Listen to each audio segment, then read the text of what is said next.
Bonjour à tout le monde. Eh bien oui, voilà, je me suis mis en costume de mandarin pour vous proposer une recette pour une toux qui peut être récalcitrante. Alors, parce que j'en vois beaucoup en cabinet, et cette semaine, je me suis dit, waouh, c'est quand même l'occasion de faire une petite vidéo pour vous, que vous pourrez partager bien sûr en famille et puis pour celles et ceux que vous connaissez. Alors, il s'agit de faire un gruau de riz. C'est une soupe longue de riz, mais qu'on appelle zhuo, zhuo, Z-H-O-U, que vous allez voir d'ailleurs dans cette vidéo. Alors, c'est une cuisson de riz avec un fruit pour celles et ceux qui souffrent d'une toux qu'on appelle consomptive.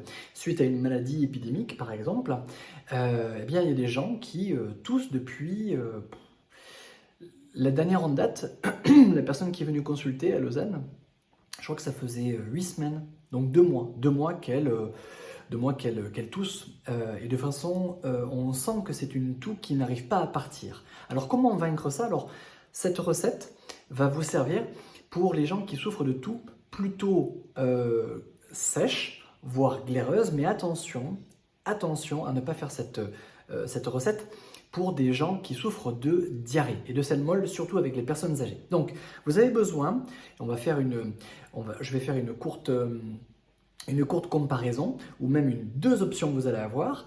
La première, c'est de se fournir chez un traiteur chinois un fruit qu'on appelle l'oranguo. L'oranguo, c'est un fruit qui ressemble en fait à s'y méprendre à un kiwi, d'accord? D'apparence, hein, mais il ne faut jamais se fier aux apparences. Ce kiwi, en fait, ce l'oranguo, euh, vous allez le casser dans un mortier et ça va avoir une coque.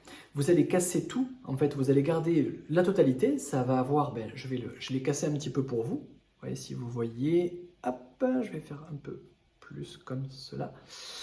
Voilà, hop, vous avez l'écorce et dedans, il y a des graines. Alors ça, dans la Chine, même dans les pays asiatiques comme le Vietnam, salutations d'ailleurs à Corinne, si elle nous regarde, va servir pour un antituberculeux naturel. Ça change de la recette à base de limaces qu'on voyait d'ailleurs dans le Moyen-Âge. Pour vaincre d'ailleurs la tuberculose pulmonaire, on faisait des bouillons de limaces. Alors bon, vous allez me dire, c'est un peu plus fun de prendre ce fruit. Voilà, mais avant, on savait pas, on n'avait pas ce fruit-là, donc voilà. Donc l'oranguo. Et si jamais, vous pouvez faire la même chose avec 100 g d'amandes décortiquées, donc blanches, que vous allez broyer au préalable. Bref, donc vous allez prendre ça, ce petit fruit. Vous allez prendre donc 5 décis ou 500 ml pour les francophones, et vous allez le réduire à feu doux pendant 15 minutes. Et à l'issue de ça, vous allez réserver ceci dans un petit bol, réservé pour faire la cuisson avec un bol de riz. D'accord?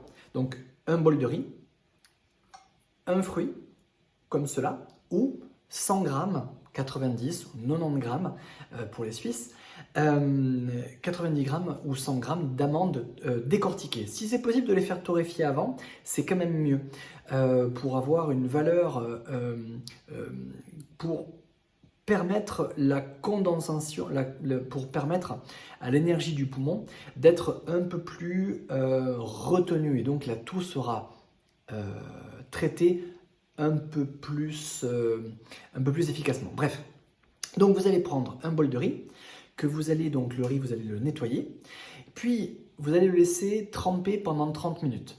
À l'issue de ça, pendant ces 30 minutes, vous allez faire cuire ce petit fruit ou laisser 100 g d'amandes.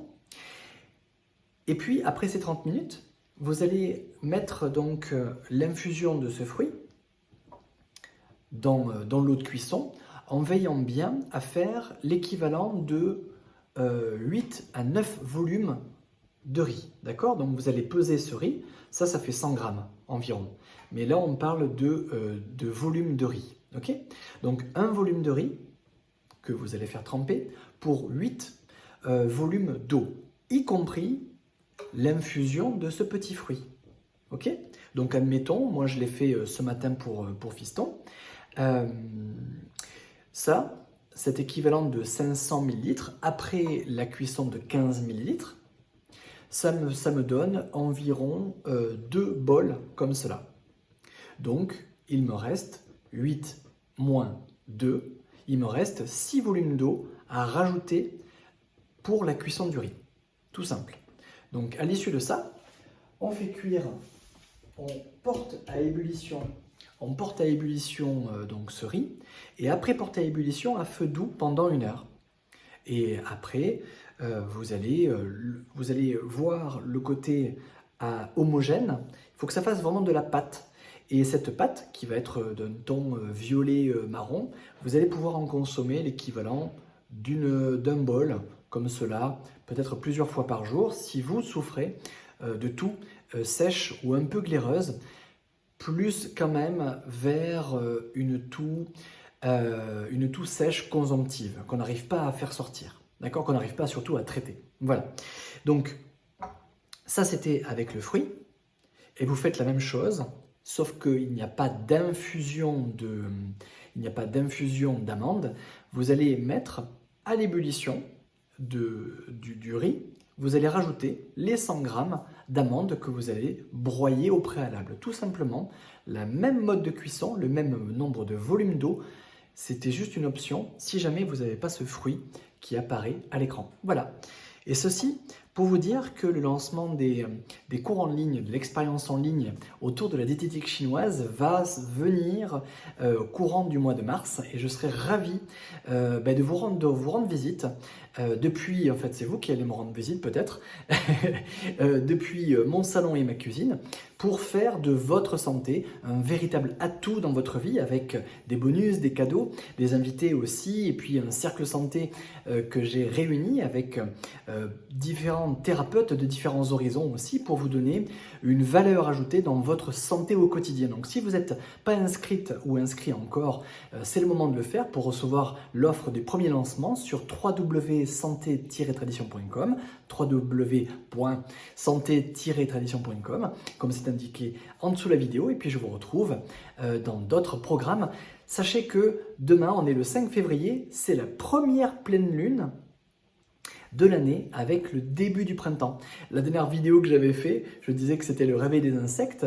C'est un terme solaire qui en fait occupe la 3e place. Donc c'est à partir du 5 ou 6 mars. Et donc dans ma dernière vidéo, j'ai confondu, merci à Stéphane s'il nous regarde, j'ai confondu donc le début du printemps qui est à partir du 5-6 février. D'accord, avec le réveil des insectes le 5 ou 6 mars. Voilà, donc comme on est dans une énergie de printemps bientôt, avec un mouvement que l'on voit dans la climatologie chinoise de bois en excès, normalement, on dit que le métal, dans la tradition médicale chinoise, dans les 5 mouvements, on dit que le métal contrôle le bois. Et le métal appartient au poumon, est gouverné par le poumon. Je ne vais pas vous faire un cours maintenant, ça ne sert à rien, ça sera sûrement dans l'expérience en ligne qui va venir au mois de mars. Bref, là on va être dans un mouvement de bois en excès, et ce bois en excès peut insulter, comme on dit en médecine chinoise, facilement le métal. Donc si vous avez de la toux actuellement, si vous avez des allergies aussi, si vous avez de la fatigue, je vous conseille de faire cette recette sans plus tarder, pour éviter que ce bois se déploie trop sur votre métal et que cette toux ou cette fatigue persiste. Cette fatigue peut persister parce que le poumon, qui est celui qui gouverne la distribution et va mettre en mouvement l'énergie dans tout le corps, peut être affecté à cause de cette toux consomptive. Donc veillez bien à faire cette recette aussi, et pour les petits comme les grands. Mais attention, veillez bien à ne pas la faire si jamais vous souffrez de sel molle, voire de diarrhée. Parce que là, vous risquez d'accentuer la chose. Voilà. Alors, je souhaite un bon appétit à toutes. Long story short, mais j'avais besoin de partager cela avec vous. Et je vous souhaite un bon week-end et un bon début de printemps. À très vite.